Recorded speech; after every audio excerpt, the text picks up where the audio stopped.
അലി റളിയല്ലാഹു അൻഹു ഒരു ദിവസം വീട്ടിലേക്ക് കയറി ചെന്നപ്പോൾ ഫാത്തിമ ബീവി തകൃതിയായ പണിയിലാണ്. മക്കളായ ഹസൻ ഹുസൈൻ റളിയല്ലാഹു അൻഹുവയെ കുളിപ്പിക്കുകയാണ്, തല തോർത്തിക്കൊടുക്കുന്നു, വസ്ത്രം ധരിപ്പിക്കുന്നു. ഇതിനിടയിൽ തന്നെ കുബൂസും ഉണ്ടാക്കുന്നുണ്ട്.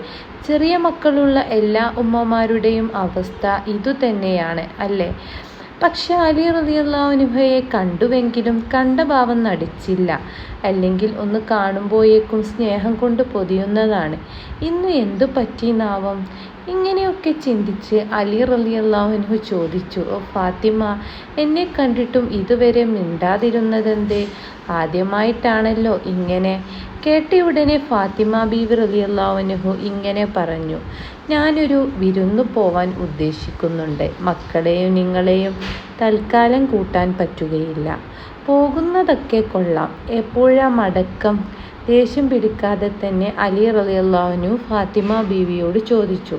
"നമ്മളെങ്ങാനുമായിരുന്നെങ്കിൽ അടിയും പിടിയും ആയി രംഗം വഷളാക്കിയേനെ." പണ്ഡിതന്മാർ ആവർത്തിച്ച് പറഞ്ഞതും ഇതുകൊണ്ടാണ്. ഈ ദാമ്പത്യത്തിൽ നമുക്ക് ഒരുപാട് മാതൃകയുണ്ടെന്ന്. ഖിയാമത്ത് ആവുന്നത് വരെ ഞാൻ മടങ്ങി വരില്ല. ഇടിവെട്ട് ഏറ്റതുപോലെ ഉള്ള മറുപടി. അലി റളിയല്ലാഹു അൻഹു സ്തംഭിച്ചു നിൽക്കുകയാണ്. "എന്താ ഫാത്തിമ ഈ പറയുന്നേ? നിന്നോടാരാ ഇതൊക്കെ പറഞ്ഞത്?" കണ്ണു നിറഞ്ഞുകൊണ്ട് ഫാത്തിമ റളിയല്ലാഹു അൻഹു പറഞ്ഞു, "ഞാൻ എൻ്റെ ഉപ്പയെ മുത്തുനബി സ്വല്ലല്ലാഹു അലൈഹി വസല്ലമയെ സ്വപ്നം കണ്ടു. ഒരുപാട് കാലമായില്ലേ, കാണാൻ പൂതി പെരുത്തുന്നുണ്ട്. ഞാൻ നിന്നെ കാത്തിരിക്കുകയാണെന്നും." ഇത് കേട്ടതോടെ അലി റളിയല്ലാഹു അൻഹു പൊട്ടിക്കരഞ്ഞു. ഫാത്തിമ ബീവിയും പൊട്ടിക്കരയുകയാണ്. ജീവനേക്കാൾ പ്രണയിച്ച എൻ്റെ പ്രിയതമ എന്നെ വിട്ടു പോവുകയാണ്. എന്തു പറയണമെന്നറിയാതെ വിറങ്ങലിച്ച് നിൽക്കുകയാണ് അലി റളിയല്ലാഹു അൻഹു.